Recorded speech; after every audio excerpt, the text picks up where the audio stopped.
chers amis, comme vous le voyez abondamment, hélas, nos institutions sont en panne. Et derrière la panne des institutions, il y a la panne du pays qui a besoin d'un État et d'un État qui marche et d'hommes d'État qui le servent.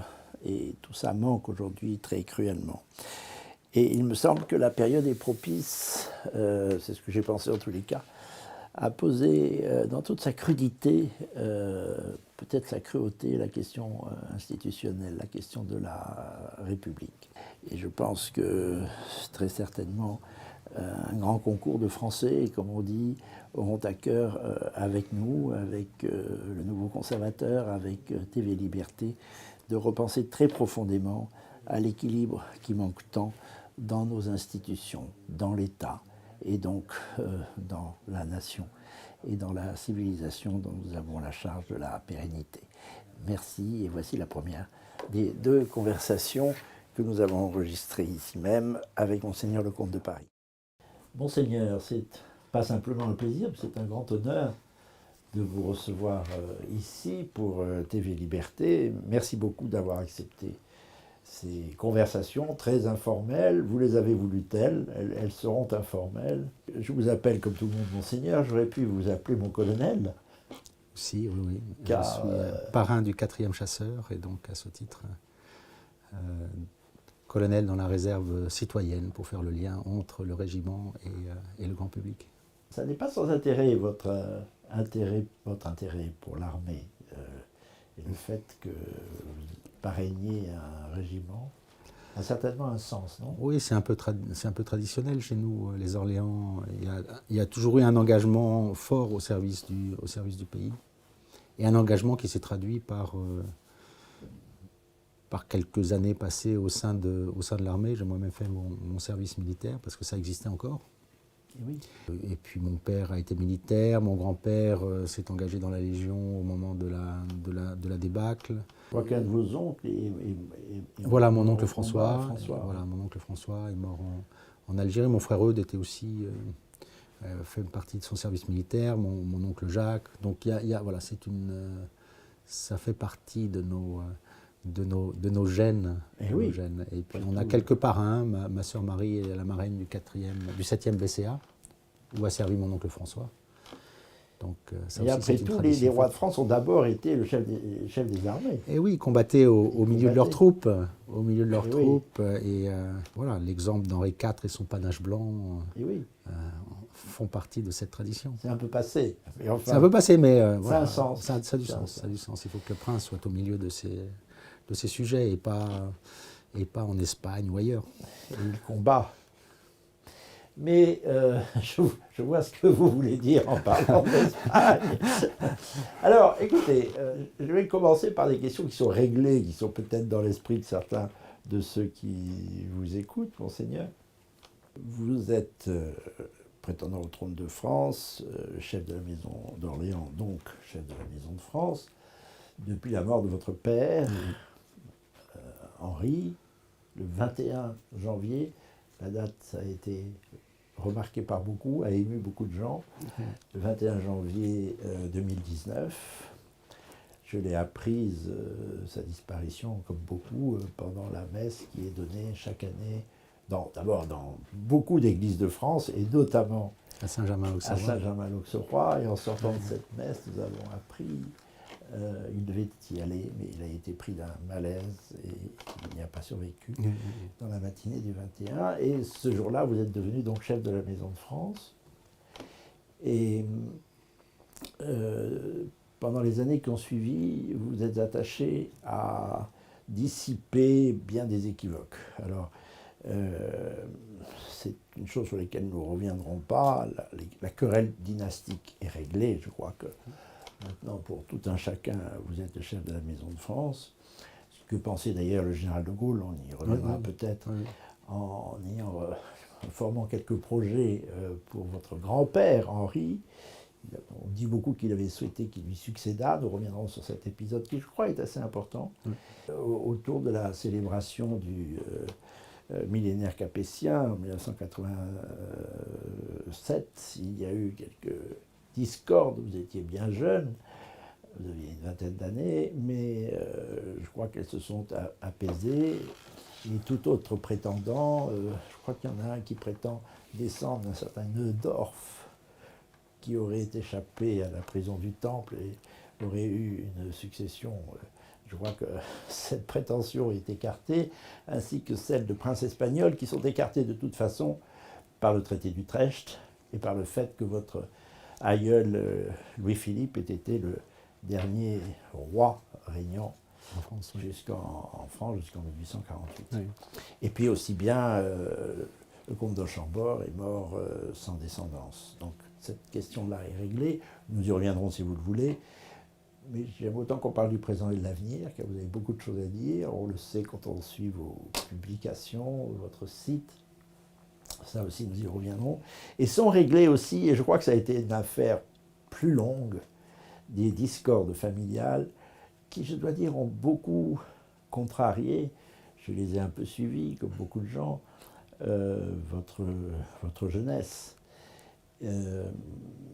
Tout cela est tout à fait réglé. Mais bon, je dirais que c'était un peu, avec une famille aussi grande que la nôtre, C'était inévitable. c'était un peu inévitable. Et puis quand on regarde l'histoire passée aussi de la monarchie, on voit qu'il y a eu des périodes un peu plus compliquées où, par exemple, entre Charles VII et Louis XI, Et oui, la guerre. ça ne se passait pas très bien. Entre Gaston et son frère voilà, Louis XIII. et Gaston d'Orléans, ça ne se passait pas trop bien non plus. Quoique, parfois, on a un peu des images d'Épinal sur cette période-là. Mais, et puis, le sortir de la guerre avec les différentes révolutions philosophiques, notamment les années 68, qui ont été quand même un tournant et un marqueur de l'évolution de notre société. Voilà, il y a eu... les familles royales ne sont pas à l'abri non plus d'être touchées par tout ça. Mais j'avoue qu'aujourd'hui... À l'étranger, c'est encore voilà, plus dramatique oui, pour les familles. Je dirais tout ça, tout ça a été une période qui est maintenant, voilà, qui est à peu près clos. Il y a encore quelques dissensions sur voilà, quelques princes peut-être qui parfois prennent des directions qui ne sont pas forcément comment dire, représentatives de ce qu'ils sont. Mais bon, ça reste à la marge. Je pense que l'essentiel des choses ont été réglées, comme a été réglée la question avec la Fondation Saint-Louis. Donc voilà, là, on a posé les bases, il faut construire. La Fondation Saint-Louis, on peut en dire... et avancer là-dessus. On peut en dire quelque chose tout de même. C'est une partie du patrimoine de la Maison d'Orléans a été confiée à une fondation par votre grand-père. Cette fondation a plusieurs monuments de prestige à Dreux, qui est un peu, c'est d'abord la nécropole de votre famille. On lui par exemple les obsèques de feu votre père, Henri. Il y a aussi en bois, je crois qu'il y a d'autres éléments patrimoniaux ici ou là. Et la question était de savoir comment ces patrimoines étaient gérés. Et je crois que le nouveau président de la Fondation Saint-Louis, Frédéric Baleine du Laurence, a réglé beaucoup de questions. Non ? Oui, et puis on a disposé à votre avantage. Et puis je dirais il y a eu un certain nombre d'années où finalement il n'y avait pas de contact et tout le monde restait un peu sur ses positions. Ça, ouais. Et je pense qu'on a trouvé une bonne façon d'avancer ensemble et de valoriser ce patrimoine à la fois aux yeux voilà, comment dire, avec ce qu'il a, et puis ensuite par rapport au public, parce que c'est ça aussi la question. On parle beaucoup de médiation, donc c'est un peu ça le patrimoine, est un peu médiateur pour le public de connaître son histoire et parfois son histoire générale et aussi particulière, la dynastie, l'histoire de la dynastie capétienne. Il vous a fallu régler pas mal de questions comme ça. Oui, mais la vie est comme ça. La vie, il faut régler les questions. Oui, mais vous n'avez pas été avant vous, monseigneur. Non, il faut régler. Oui, mais il faut régler les choses. C'est très bien. Et en fait, moi, je suis plutôt quelqu'un. Je suis obligé de me battre par nature, mais si je pouvais éviter, j'éviterais. Donc. Parfois, la diplomatie est toujours un bon moyen de régler on en parlera peut-être tout à l'heure sur la question de la guerre en Ukraine. Mais je pense que la diplomatie est souvent le bon moyen pour régler les conflits, Et bien sûr, on est obligé à chaque fois de laisser une partie de ce à quoi on aspirait. Enfin, vous avez un peu gagné sur toute la ligne. Vous Non, disiez je crois que c'est une victoire commune, voilà, pour le bien pour le bien de la structure et de ce patrimoine qui est quand même assez exceptionnel. Vous nous disiez qu'avant de venir à Paris, où vous ne venez pas très souvent, il faut dire, vos partisans souhaiteraient vous y voir un peu plus souvent, mais je parle pour moi en réalité. Vous étiez à Amboise il y a quelques jours, après vous êtes allé à Dreux, avant de oui, rejoindre à Paris, mais vous vivez dans le Midi, du côté de Carcassonne. Oui, oui. Et je dois dire que vous avez l'ensemble du paysage français. Oui, je suis plutôt un prince de derrière la, vous, ouais, oui, de la terre. Je suis plutôt un prince de la campagne. De la campagne. Oui, un prince de la campagne. Il y a les princes des villes et les princes des campagnes. Moi, je suis plutôt de la campagne. Mais voilà, de par les voyages que j'ai faits, et puis j'ai habité longtemps Paris, mais j'avoue que ma grande satisfaction, c'est de ne pas rentrer le dimanche soir à Paris et d'être pris dans les embouteillages qui n'en finissent pas, ou le lundi matin. D'ailleurs, Paris se dépeuple un peu. Voilà. Et puis la région dans laquelle nous sommes est assez dynamique. Elle est à la fois agricole. Toulouse est juste à côté, donc il y a une cité industrielle performante, estudiantine aussi, sportive, hein, quelques grands champions, dont Léon Marchand, sont toulousains. Mais Toulouse brille voilà, beaucoup. Donc c'est une structure, voilà, c'est une ville qui est vraiment très, très intéressante, dont je connais bien le maire depuis de nombreuses années. Je crois qu'il a assisté à votre mariage. Absolument, absolument. Et voilà, donc c'est une bonne, et puis on n'est pas loin de la mer, on n'est pas loin de la montagne. Il y a les régiments qui sont tout autour, il y a la Légion, il y a les parachutistes à Castres, à Pamiers. Tout ce qu'il faut pour faire un coup d'État, c'est parfait. Bon, c'est pas pour ça que nous sommes là-bas. C'est pas pour ça que nous sommes là-bas. Plaisanterie passagère. Justement, vous nous avez apporté parmi les on le montrera à la caméra, les objets que vous nous avez apportés, on va les voir les uns après les autres. Il y a un livre qui s'appelle La Bille-Beau je cherche le nom. Vincenot. Excusez-moi. Ça, c'est un signe de votre attachement à la terre. À la terre, oui. En fait, c'est un peu les recettes de grand-mère. Mais on est comme ça, nous, Français. On est attachés à nos terroirs. Et quand on va dans les différentes régions, il y a une diversité des terroirs, une diversité des paysages. Et je trouve que c'est tout à fait étonnant. Alors dans ce livre, on a quelque chose d'autre un peu qui est c'est un peu la modernité qui arrive et qui bouscule un peu tout. Mais ça c'est à toutes les époques. Et la capacité spécialement la nôtre. Hein. Voilà, et la capacité de s'y adapter ou de ne pas suivre le chant des sirènes et de garder un peu la tête froide et de rester dans la bonne direction et de pas, comme dans une ascension, de ne pas prendre un chemin où on risque de se casser la figure.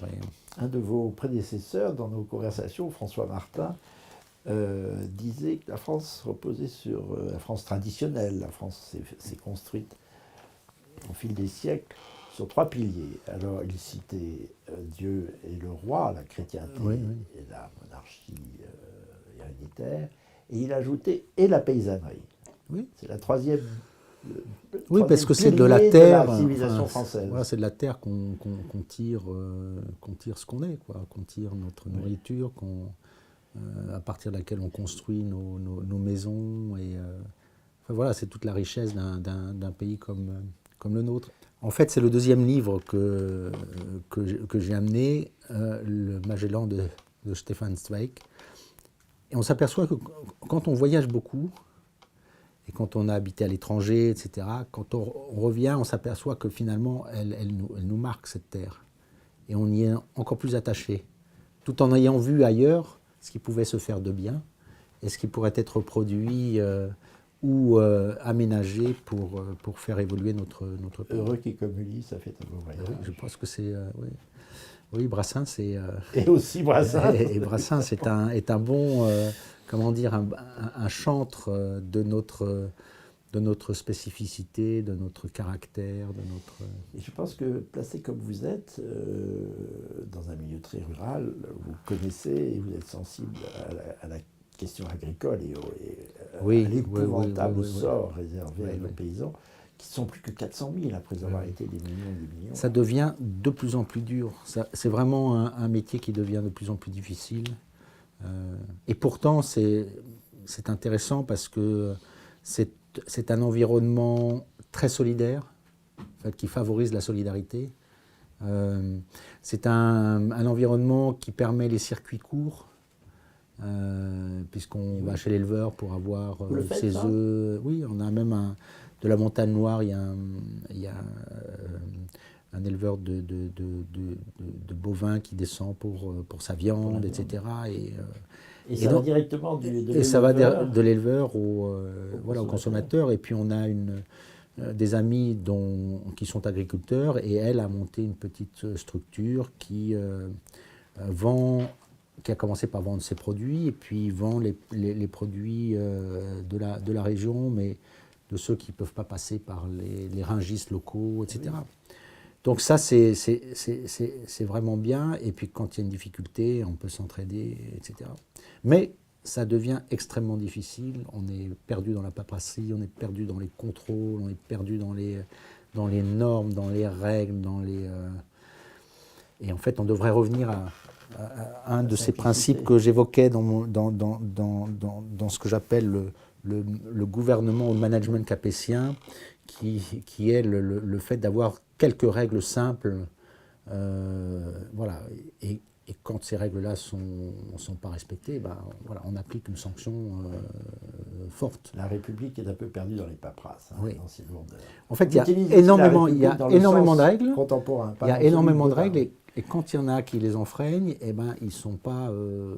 voilà, il n'y a pas de... Il faut sans cesse faire plus de réglementation pour éviter les infractions. Et non pas...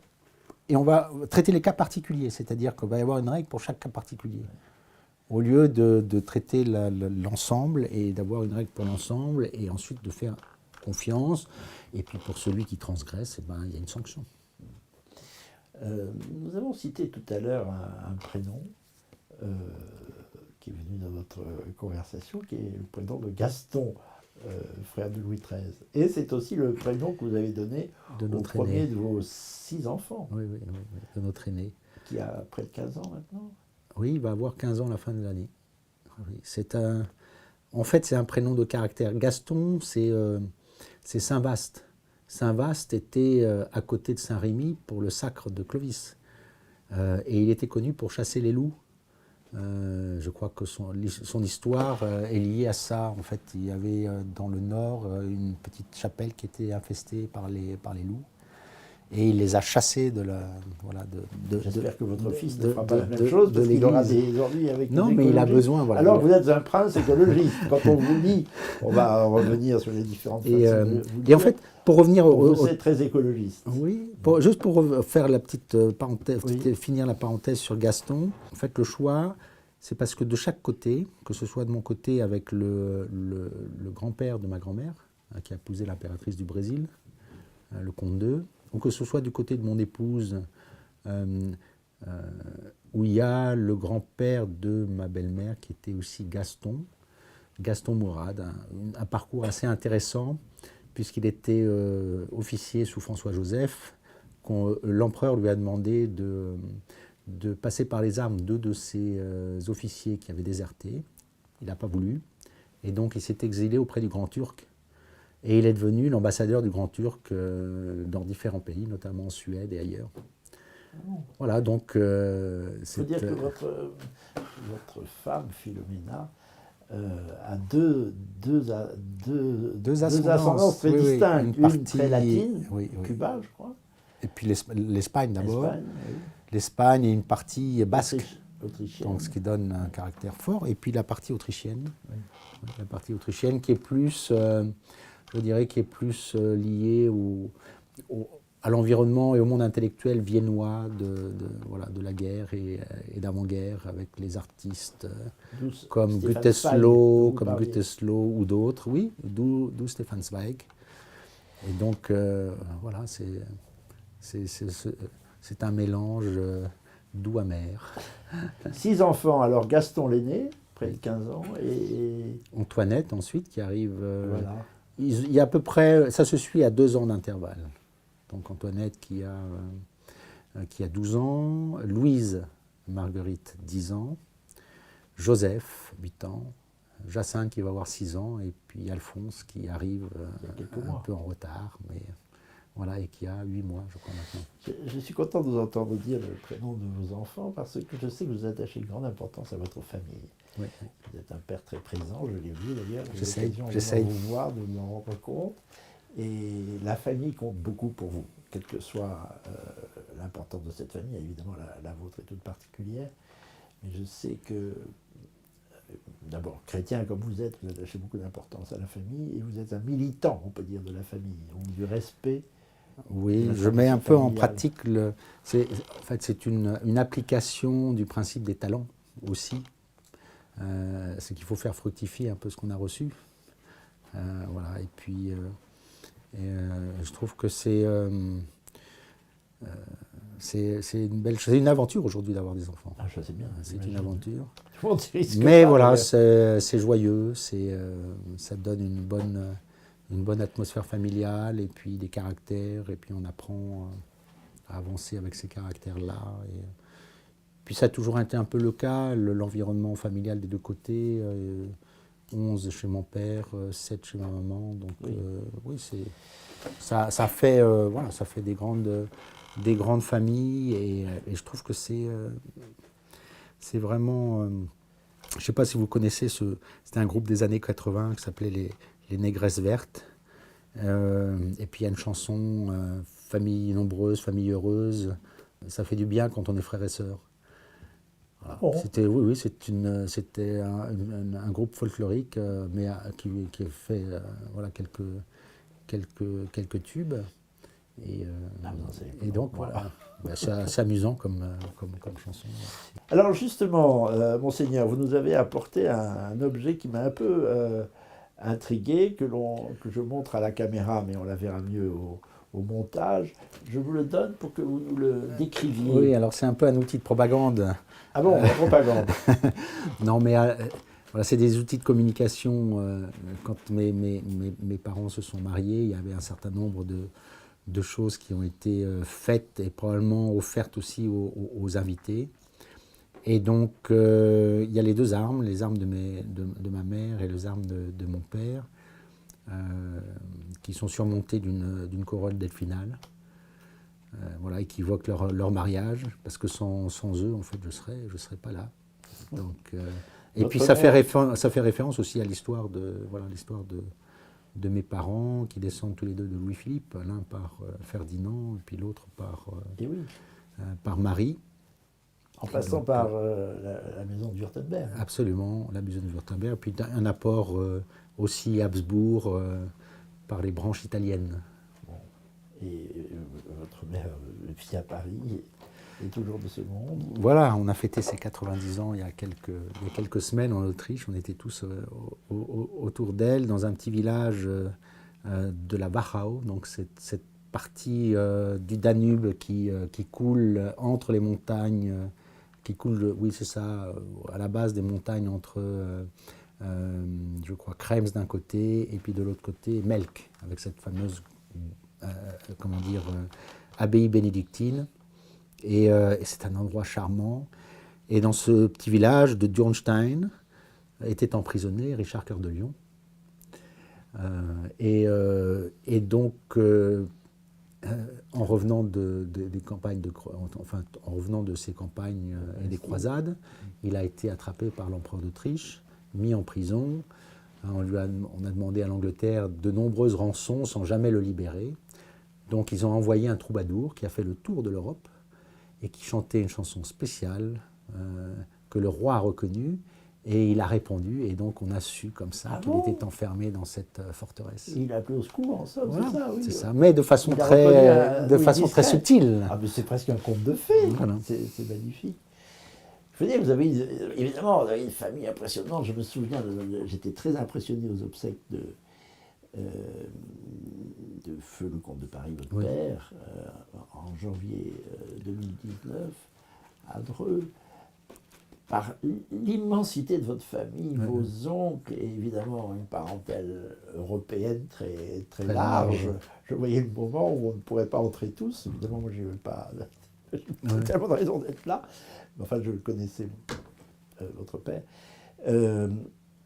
Et je ne sais pas comment vous y retrouvez, pour parler simplement, parce que la moitié des pays d'Europe étaient représentés. Était là.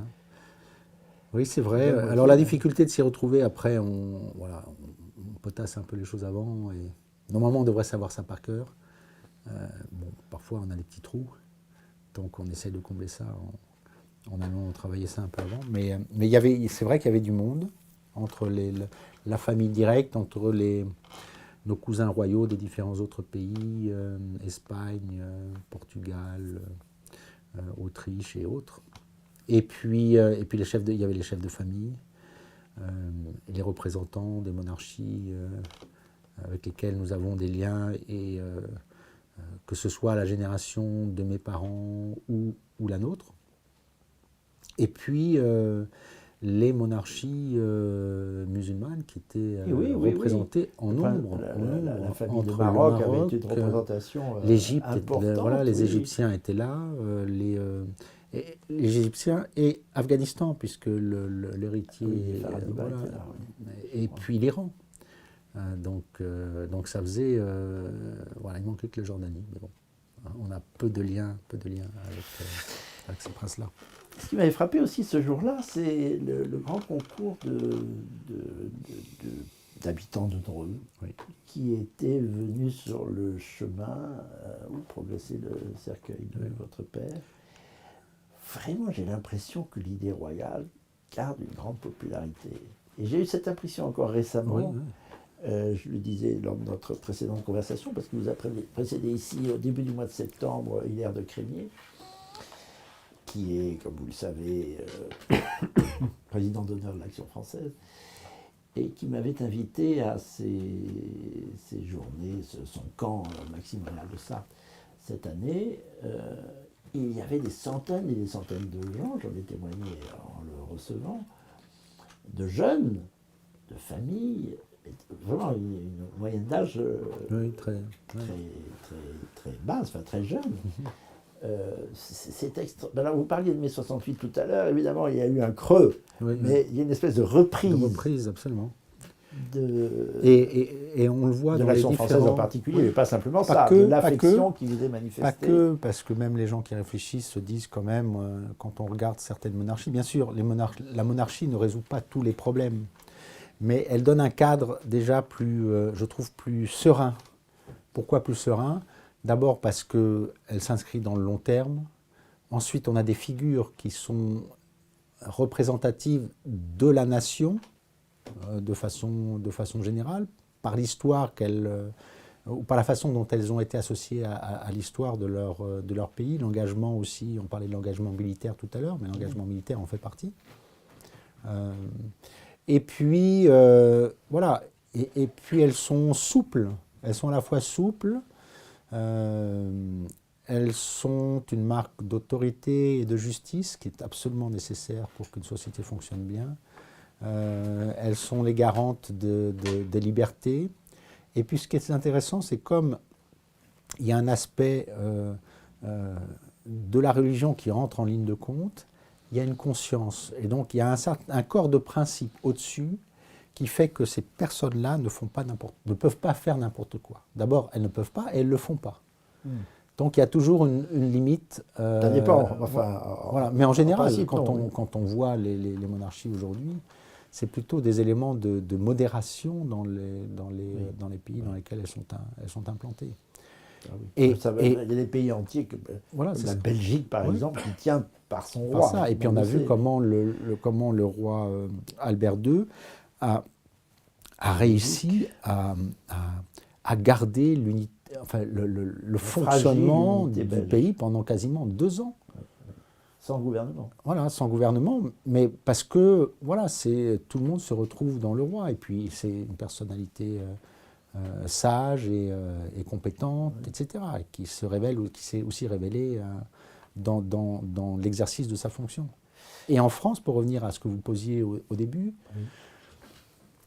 chaque année ou chaque 2 ans ou chaque 5 ans, on fait un petit sondage général, et on s'aperçoit que on tourne toujours à peu près autour de 20%, ce qui correspond à peu près au score de quelqu'un qui se présente à une élection dans les 2 premiers candidats. Oui, oui. Donc, On n'est pas sûr que le président de la République y arrive, d'ailleurs. non, mais voilà, mais je crois mais qu'il y a 20%, il y a des sondages qui sont même un peu plus élevés. voilà, L'idée royale. il y a eu, oui, peut-être, tant parfois que plus les élevé, mais au Français- moins on est il y a un toujours socle, oui. autour de 20%. Et après, il y a peut-être des choses à faire évoluer. Mais voilà, je pense que moi, de toute façon, à chaque fois que j'évoque les questions françaises et les différents sujets sociétaux, je termine toujours par la question royale, parce que de mon point de vue, ça serait un apport, si les choses sont bien calées constitutionnellement, un apport pour avancer et faire avancer un certain nombre d'actions particulières au service de notre pays. Vous citiez votre prendre un peu de lointain destin. cousin de Belgique, Albert II. Il y a aussi l'exemple tellement frappant du roi d'Espagne, Bien roi sûr. Carlos en tous Oui. les cas, qui en réalité, et ça les Français ne le comprennent pas, a permis la démocratie. Absolument. L'Espagne est devenue démocratique après la mort de Franco, mais on a vu que c'était grâce au roi que la démocratie était rétablie. C'est très, très pédagogique comme Oui. situation. Et ce qui est intéressant, justement, et ça revient à la question de la conscience et de ce corps de principes qui sont au-dessus du roi. Le roi n'est pas le dernier de la hiérarchie. Et donc, ça fait que, voilà, il y a toujours une limite au-delà de laquelle on ne va pas. Oui. Et ce n'est pas le cas aujourd'hui dans un pays comme le nôtre. Je veux dire, il est dans la situation dans laquelle se trouve notre pays. On va y revenir en abordant la question institutionnelle. Mais enfin, notre conversation est très libre et j'aurais voulu tout de même que, en revenant à votre famille, à votre père, votre mère, vous nous parliez de votre vie, de votre enfance, des études que vous avez faites. Oui, les Français ne vous connaissent pas là, assez. il y a pas mal de choses passionnantes à évoquer. J'aimerais que les Français vous connaissent davantage. Donc on va prendre plutôt les grandes périodes, Oui. la période de l'enfance, et ensuite la période peut-être des études et du travail, et puis enfin la période postérieure à cela. Donc la période de l'enfance, il y a une période parisienne, et puis ensuite il y a une période où nous sommes en Haute-Savoie. Donc ça c'est les années 70, début des années 70. Donc mon père a une situation au Crédit Lyonnais à Genève. Et donc on est dans cette partie-là de la Haute-Savoie, à côté d'Annemasse, un petit village, Corly, et un petit village annexe où on va à l'école. Vous savez, ces écoles où on avait la mairie au milieu, et puis d'un côté vous aviez le CP-CE1, c'est ça. Ensuite il y avait le CE2-CM1 de l'autre côté, et puis le CM2 était dans une autre structure. Et l'église pas loin. Et l'église pas loin. Ben, c'était des petits villages, hein. Il y avait quoi, 200 habitants. Près de la frontière. Voilà, 200 habitants. Oui, tout à côté. Voilà. Tout à côté, quand mon père, quand on allait à Genève et qu'il revenait, ben, il aimait bien la vitesse, il avait toujours la dernière BMW qu'il fallait. Et donc il y avait 1 kilomètre entre la frontière et la sortie. Et donc, je me souviens qu'il essayait de pousser sa voiture au maximum. En plus, ce n'est pas une voiture française, voilà. Je suis désolé d'apprendre ça. Votre père était plutôt artiste, on peut dire. Oui, mais il aimait bien la C'était vitesse. un peintre, un bon père. Oui, on peut être il aimait bien la artiste, il vitesse. aimait la vitesse. Mais il aimait la peinture. Oui, oui, il a peintures de beaucoup lui. peint. Oui, on a une collection de ses peintures. Après, il faut savoir un peu ce qu'on fait, hein, ce qu'on peut en faire, mais je pense qu'on trouvera une solution pour qu'on puisse les voir dans un lieu particulier. Faire une exposition, par exemple. Oui. Mais en fait, c'était une belle période. C'était une belle période. On habitait à côté d'une ferme laitière où voilà, on allait traire les vaches tous les jours. Et là, jusqu'à quelle étape de vos études? Jusqu'à la sixième, là, c'est la sixième. Ensuite, c'est les frères des écoles chrétiennes à Passy-Buzinval. Ils avaient une maison à côté de la Clusaz, où on allait skier régulièrement le mercredi ou le week-end. Et donc, ça a permis de faire le lien. Et puis, ma mère est rentrée à Paris, parce que c'est la période où mon père est parti. Donc, ma mère est rentrée à Paris et a commencé à travailler. Et donc, nous étions pensionnaires à Passy-Buzinval. Passy-Buzinval d'abord, et puis les jésuites ensuite à Reims. Nous, vous dites votre frère Eudes. Oui. Qui a suivi, en fait, on a toujours été et votre sœur en lien. Et ma sœur Marie, elle avait... là, elle avait déjà passé le bac. Elle était aussi à Paris, mais elle faisait l'école d'interprétariat à l'ISIT. Ah oui. Voilà, parce que elle, ça a été un peu sa fameuse école. Sa matière, oui, ça a été sa matière. Et puis, donc, voilà, moi j'ai passé mon bac à Reims. J'ai fait de longues études. J'ai commencé par la philosophie, ensuite le droit, et puis ensuite l'économie.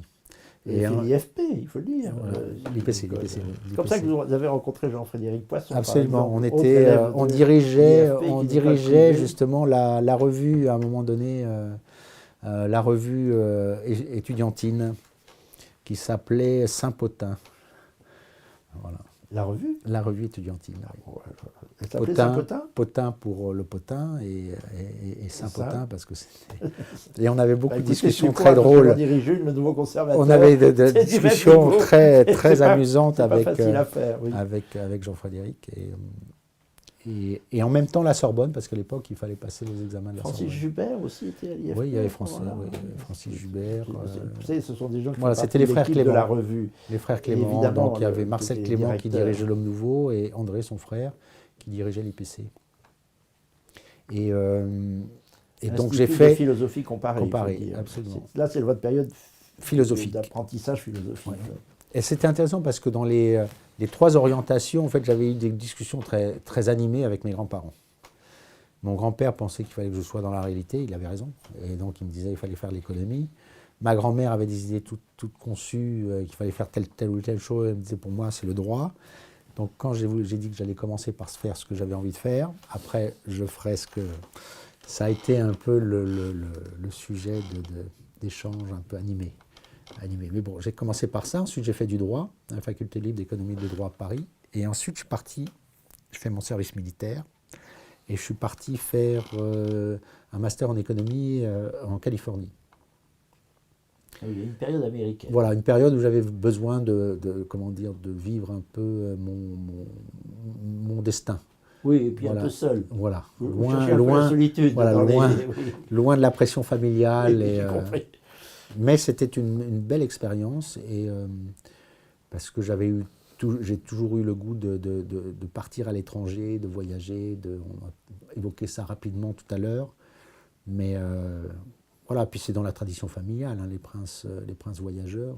Quand on regarde les enfants de Louis-Philippe, c'est extraordinaire. Et puis ça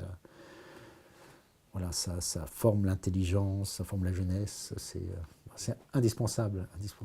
Voilà, et puis c'est une période de formation qui est vraiment complémentaire entre la philosophie et le droit. L'un, c'est un peu, si on prend un exemple, c'est un peu comme une commode. La philosophie, ça donne la structure, belle structure de la commode. Et puis ensuite, le droit, c'est les tiroirs dans lesquels on range les affaires. Voilà. Il y a un philosophe qui vous a particulièrement marqué? Moi, j'ai beaucoup travaillé à Aristote et saint Thomas. Voilà. C'est la tradition aristotéliste. Oui, j'ai beaucoup travaillé à Aristote et saint Thomas. Qui est très dans les gènes des frères Clément. Voilà, c'est ça. Et puis, ce qu'on appelle la philosophie réaliste, c'est-à-dire la philosophie qui reste attachée au réel et et pas des élucubrations de l'esprit, bien qu'il a fallu étudier tout ça aussi. Prolongé d'ailleurs par la papauté et par ce qu'on a appelé la doctrine sociale de l'Église, qui est directement inspirée, enfin qui s'inscrit dans la filière. Et les penseurs chrétiens, et puis les penseurs chrétiens, par exemple notre ami Gérard Leclerc, qui est que j'aime beaucoup et qui est très précis dans ce qu'il écrit. Donc voilà, et puis il y a quelques autres auteurs. Mais après, c'est plutôt des auteurs qui parlent de sujets particuliers, moins philosophiques, mais voilà, où il y a toujours une certaine profondeur.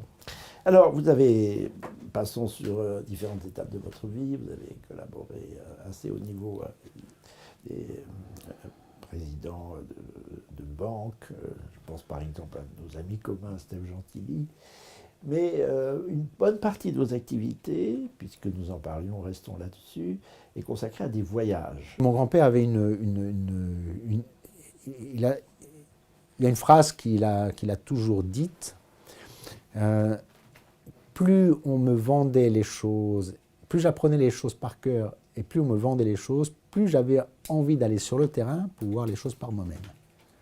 Et donc ça a marqué, comme j'étais assez proche de lui, entre mes 22 ans et la fin de mes études, on a une proximité assez forte. Vous aimez beaucoup. Voilà, on avait de bons échanges.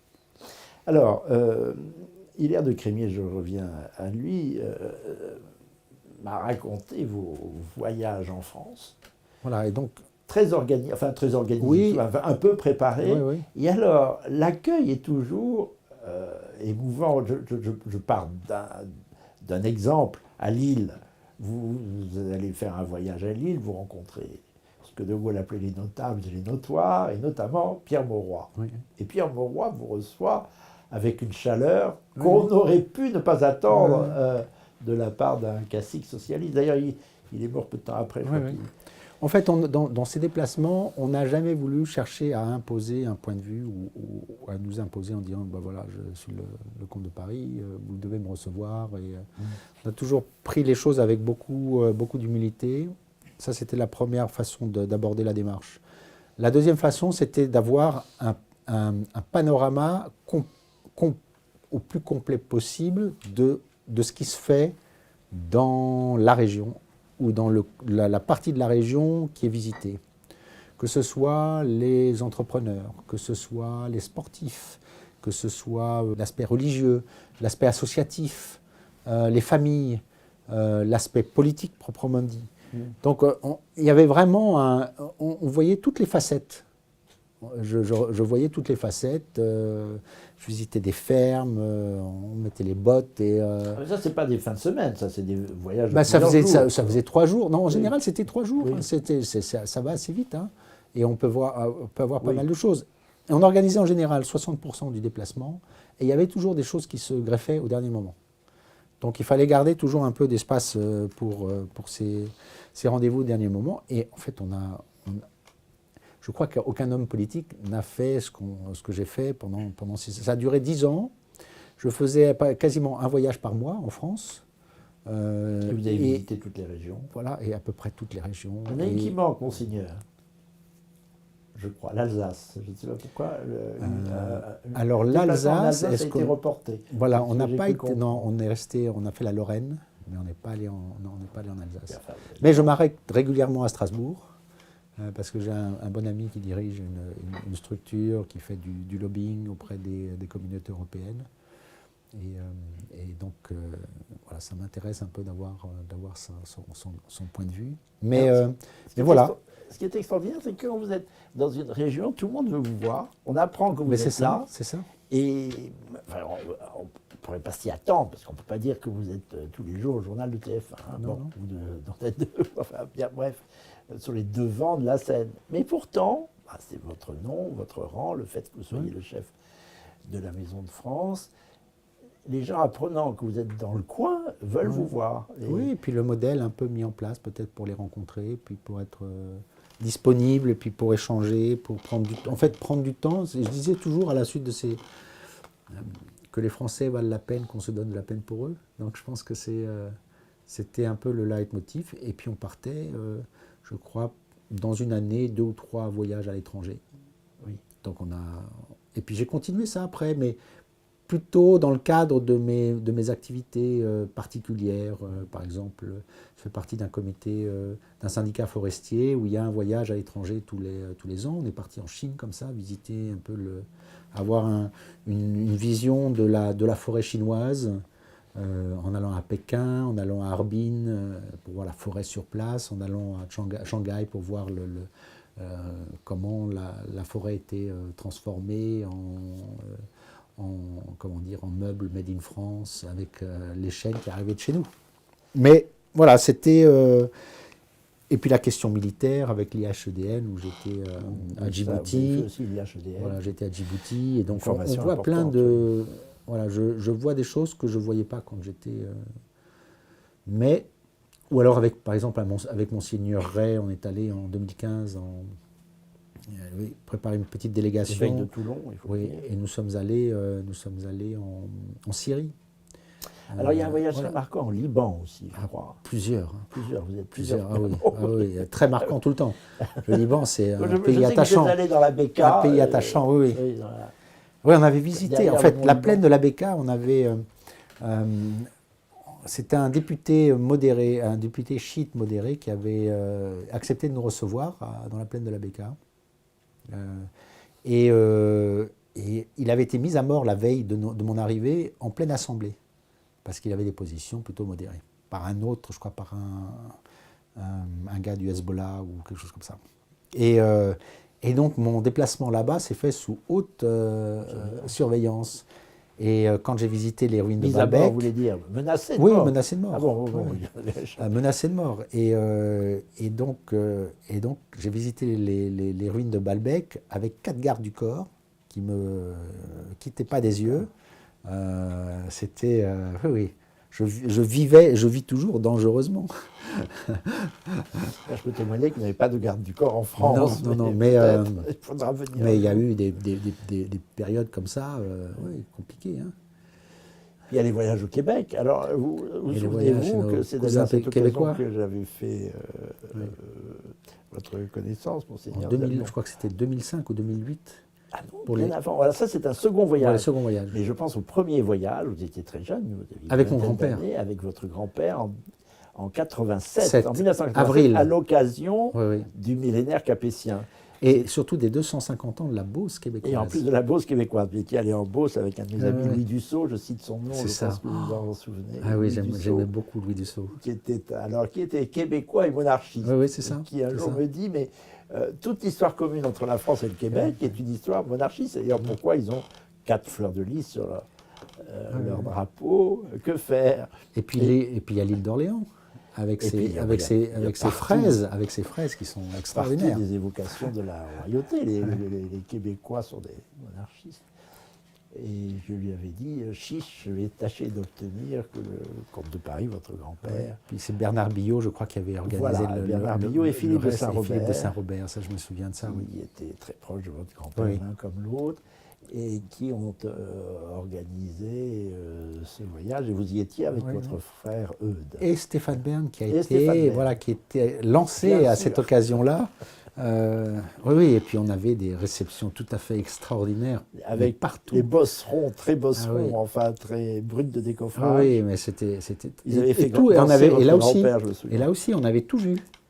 Et c'était un peu sur ce modèle-là que j'ai calqué mes déplacements. Comment expliquez-vous cela, Monseigneur, que les Français et un bon nombre d'étrangers, à la simple évocation de votre nom et certes, je le répète, ils ne défraient pas la chronique, faut dire, les choses telles qu'elles sont, vous n'êtes pas présent sans cesse dans les médias. Et votre présence est plus douce. Plus douce, oui, c'est ça.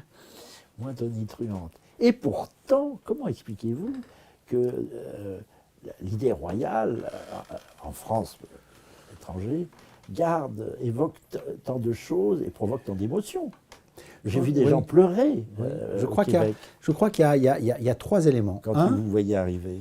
je crois qu'il y a les Français sont profondément monarchistes. Le cœur est monarchiste, la raison est parfois républicaine. Pour plusieurs raisons. La Révolution est passée par là, mais d'autres aspects. Je pense qu'il y a ce premier élément-là. Le deuxième, c'est que l'environnement immédiat ne rappelle que ça. Le patrimoine, l'histoire. Donc, quand on va quelque part, il y a toujours un lien qui se fait. Et ça, voilà. Et ça, c'est. Et puis une tradition familiale aussi qui a été toujours. Je vois mes grands-parents, c'était pareil. Mon grand-père a fait des déplacements un peu partout.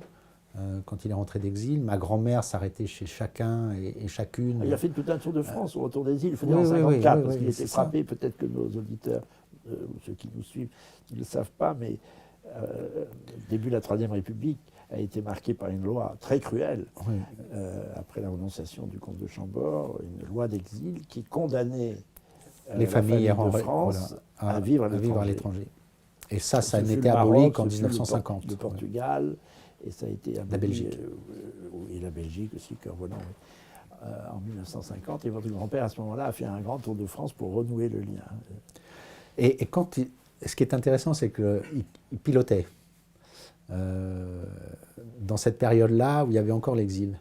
Il pilotait les avions et il prévenait la presse 1 heure avant et il partait de Belgique avec son avion. Hop, il se posait à l'endroit où il avait convoqué les journalistes, il faisait sa conférence de presse, il reprenait son avion et hop, il repartait. Improvisé. Ben oui, pour ne pas se faire prendre. Ben oui, c'est ça. Pour finir, 2 petites choses qui vous paraissent plus incongrues, monseigneur. On m'a dit que vous avez chassé avec Valéry Giscard d'Estaing. Donc, est-ce que vous êtes chasseur ou écologiste? L'un n'empêche pas l'autre. Voilà, l'un n'empêche pas l'autre. Hein. Après, on voit la chasse souvent sous ces aspects, un peu paradoxaux, mais ou son aspect paradoxal. Mais en fait, les chasseurs sont les premiers. Quand ça se fait bien, il y a toujours des excès. Mais pour reprendre le sketch des inconnus, entre le bon et le mauvais chasseur.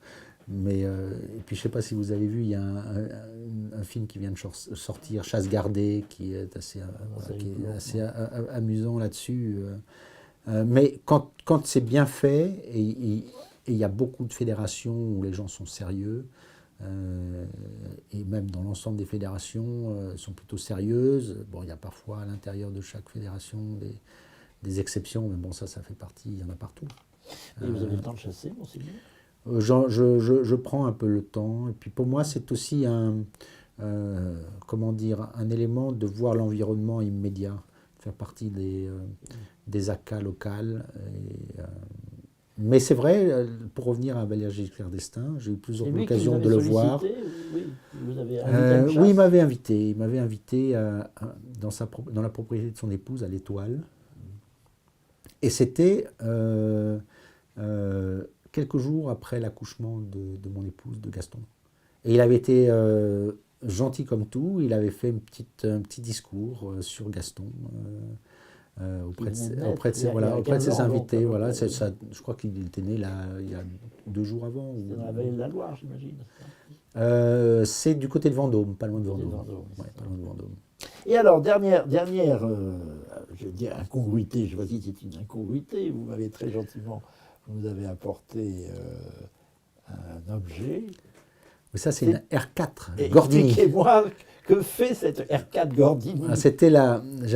Quand on était en Haute-Savoie, j'avais un professeur de sport qui arrivait dans la cour, pas quasiment de l'école, mais du parking, avec sa R4 à toute berzingue. Comme votre père avec ses BMW. Voilà, comme mais celle-ci au moins elle est française. Voilà, celle-là était française. Et puis, comme c'est une période qui m'a marqué, et puis que je suis quelqu'un d'assez sportif, et puis je regarde un peu toutes les activités sportives.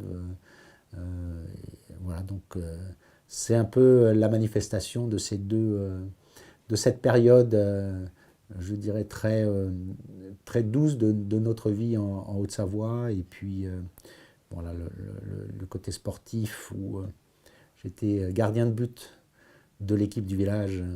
Au football alors. Au football, oui. Parce que ça, c'était plutôt le football. Moi, je suis plutôt. Mais après, voilà, je fais un peu toutes sortes de sports, là ou aux États-Unis, collectifs ou individuels. Alors, monseigneur, acceptons de mettre l'avenir à l'enseigne de la simplicité, puisque c'est une valeur à laquelle vous tenez tant. En tous les cas, je vous remercie beaucoup pour votre simplicité. Et puis c'est vrai que vous évoquiez la question de la simplicité. C'est un peu la caractéristique des rois et des princes. Je vois tout à fait, par exemple, Hugues Capet qui chevauche avec ses compagnons et puis qui entend le tocsin qui annonce la messe et qui se déplace tout simplement pour y assister ou pour venir en aide à une personne. On l'a vu avec Saint-Martin. On multiplierait les anecdotes d'ailleurs des rois qui se sont comportés en plusieurs circonstances de façon très simple. Je vais me hasarder à raconter une anecdote que j'aime beaucoup, je dois dire. Louis XIV était jaloux de la laine espagnole, des mérinos. Et il a demandé que l'on fît venir en France des moutons mérinos. Louis XV, je crois. C'est Louis XV? Oui, je crois que c'est Louis XV, parce que c'est à Rambouillet. C'est à Rambouillet, alors vous en savez plus. Je suis très content que vous en sachiez plus que moi. Et j'espère qu'on parle de la même anecdote. Oui, je pense qu'on parle de la même chose. C'est une illustration de la simplicité, Monseigneur. Et finalement, je ne sais quelle escouade de bergers vont chercher les moutons. Des moutons en Espagne. Je ne sais pas si je ne vais pas vous laisser finir cette anecdote. Voilà, et je crois que le mouton, le groupe de moutons arrive et puis il y en a un qui fait ses besoins sur un des suivants et celui s'énerve et puis le roi lui dit vous inquiétez pas, laissez pisser. Le mérinos. Voilà, qui est devenu une expression et qui est un symbole de la simplicité des rois comme de la vôtre. Merci beaucoup, Monseigneur.